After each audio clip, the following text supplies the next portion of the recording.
Welcome to the Jill on Money Show. It's Tuesday, October 14th, and we are here trying to listen to what you are going through in your life. And we're trying to help guide you as to some of the better financial decisions that you may want to consider, or just alternate routes that you may want to consider. If something is going on, maybe you're thinking about a new job, maybe you're thinking about retirement, maybe you're thinking about relocating, whatever it is, and it is at all associated with a dollar sign, get in touch with us. Go to jillonmoney.com, click the contact us button, write us a note. And if you want to join us on the air live, just check the box. Mark will do everything else and he'll arrange that. Don't forget to sign up for the free weekly newsletter. It comes out every Friday. And check out all the other content that lives there. We've got another show, another podcast called Money Watch. We've got a radio show. We've got resources. We've got videos, all that stuff right there on the website, jillonmoney.com. Today, we are joined by Chris, who is listening to us in New Hampshire. Hey, Chris, what's going on? How can we help you out?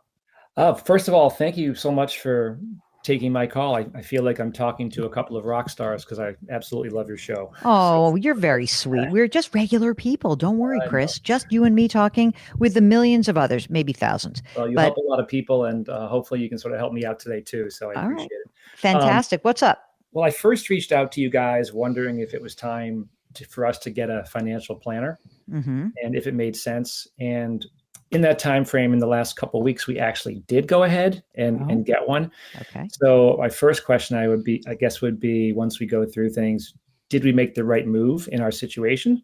I feel good about it, but I'd love to hear your thoughts on that. And then the other big question is, am I good to stop working? My confidence is not there just with everything going on in the world right now. And we're going to need health care, the price of that, and the government shutdown and Social Security. It's so much. It's too much. It really is. So, Chris, how old are you? I'll be 59 next year, and my wife is 60. Okay. And next year. I'm sorry, next month. Oh, next month. Okay. So I'm just going to say you're both 60. Let's do that. Okay. And are you both working full time? No, my wife is retired. She retired a number of years ago. And I am still working. I actually took a pseudo retirement about 3 years ago and then found out all my friends were still working. So I decided I had an opportunity to go back. So I'm working again, but I'm very bored and want to stop. Wait a minute. It's like, I have nobody to play with. You should have gotten some older friends is what you should have done. Yeah, so it was a little embarrassing actually. But did you go back to the same place? No. I had some friends who I used to work with who called me out of the blue and said, we have this opportunity. Is this something that would interest you? And I said, you know what? Right now it does. And so I jumped on board and here I am. All right. How much are you earning right now? Between $225 and $250. Okay. And let's go through what you guys have saved and determine whether or not you really can do retirement for real this time. So you said your wife is retired. Does she have a pension or is she retired and have just retirement accounts? Just a retirement account. She was a teacher, but she worked part-time. Okay. Yeah. So what have you guys amassed in terms of your assets? Let's go through and do retirement first. Okay. So 401k, I have 410. Okay. We have a rollover IRA of 1.775. Oh, that's the old job. I got it. Correct. Yes. Okay. Correct. Got it. Okay. A Roth of 104. Okay. My wife, her 403b just rolled over to an IRA. That's 561. Okay. That's good. Very good. And then we have a brokerage of 750. So then that's 370 is in a high yield savings and 380 is in a bunch of miscellaneous stocks now that we've moved over to our CFP, who moved everything around a little bit. Okay, got it. But half is savings, which is good. And beyond that brokerage savings, that 3-something, do you have other money that's in the bank, boring CDs, something on the side? See, checking and savings, 40,000. Okay. HSA, 6,000. How about the amount of money that you spend?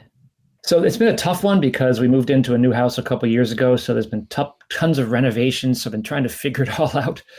It's somewhere around 13 to 13 and a half, I would say. Okay. And that's one of my concerns is because we'll need health insurance. And so Right. when I do my numbers in my head, I'm like, okay, we're probably more around 15 for the next Mm-hmm. 6 years or so. Right. All right. Well, let's see how this works out. Okay. Tell me about the house. How much did this house cost? Or what's it worth right now? It's worth about 1.3. And do you have a mortgage? We do not. This is good. Yeah. And is there anything else in your financial life that we should know about? Do you have a vacation home or rental property or anything like that?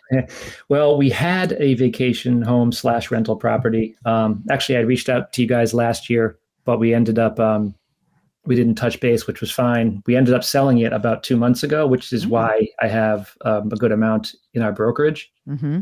So we don't have that anymore. The other thing, I guess, I hate even talking about it or bringing it up, but it will be inheritance down the road. Why do you hate it? It's just reality. Well, I know we're not counting on it, but if you have parents of some means and you think that it is likely that, it does change the trajectory. You hear me ask this question. Hey, do you have someone you have to take care of? It's the inverse of that. So it's just data. I know you're not wishing anyone ill or death on anybody, but like, what do you suspect?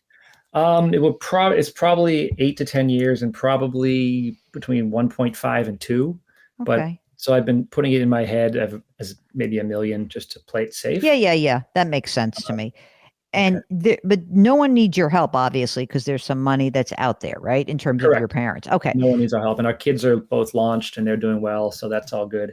Okay, great. Is there anything big coming up in terms of your spending that would argue for you to continue pseudo retirement job back to work moment? In other words, do you feel like, oh, you know what? I really do have like another 100 grand on this house to do. And like, maybe I should just do that. The house is done. We have a wedding next year, Mm. which we're contributing about 50,000 to. Oh, you got off cheap. I know. God. Very I mean, I happy. hate to say that because I know people, you're hearing this, but these weddings are insane, everybody. I'm just saying it right now. Yeah. Okay.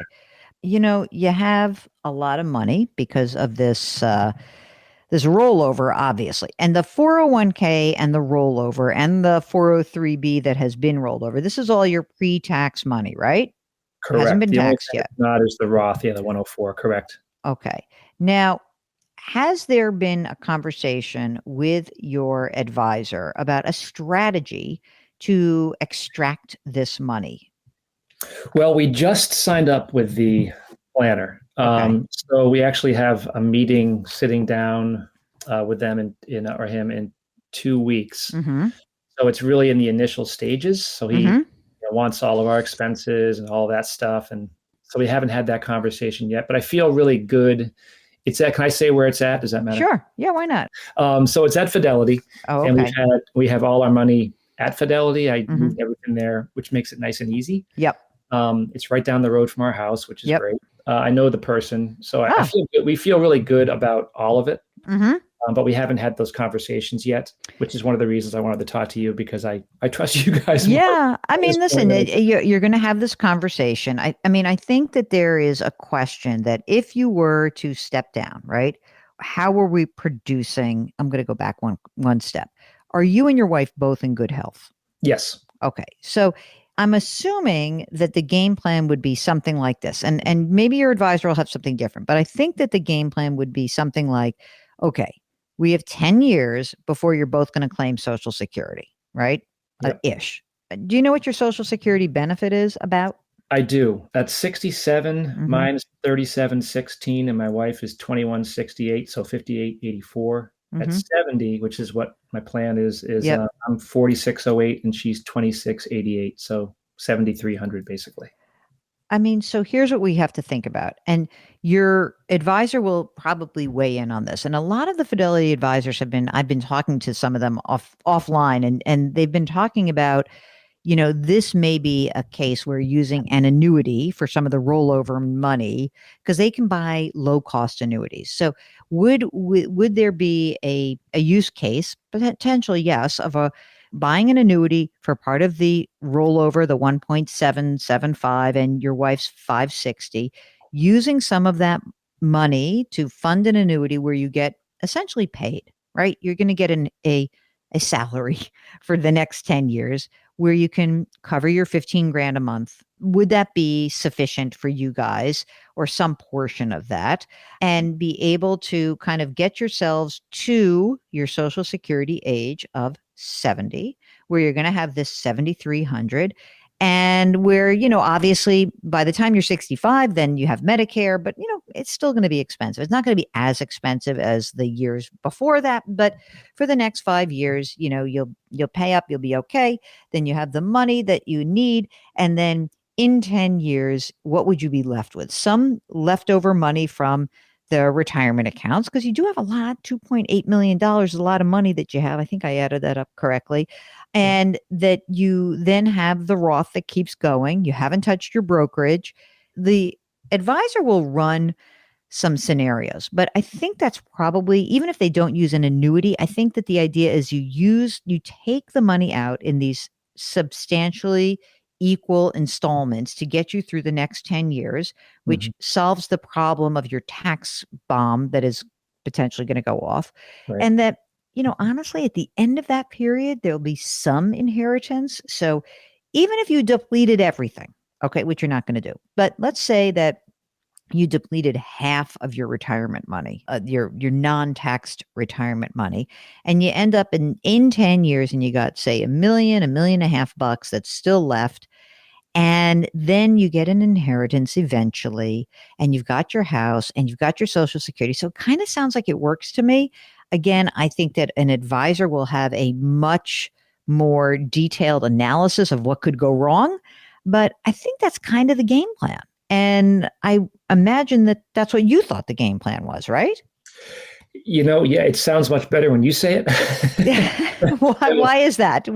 You're doing right. You're doing great. I think, you know what, I've always done all my finances, our finances myself. Yeah. And so it's just gotten to a point. I'm one of those people where I got kind of addicted to it, looking at the market every day, looking at literally every day, looking at our balance at Fidelity. Dude, you got to stop that. You got to stop that. It's driving me absolutely crazy. And that's what I want to stop. And that's the main reason we got somebody, because I don't know how to take the money out. I don't know, all those decisions. It would drive me crazy. So I need a professional to do that. Yeah. And I think you've done a really good job of managing this. I mean, obviously, without the inheritance, I would tell you to keep working, by the way.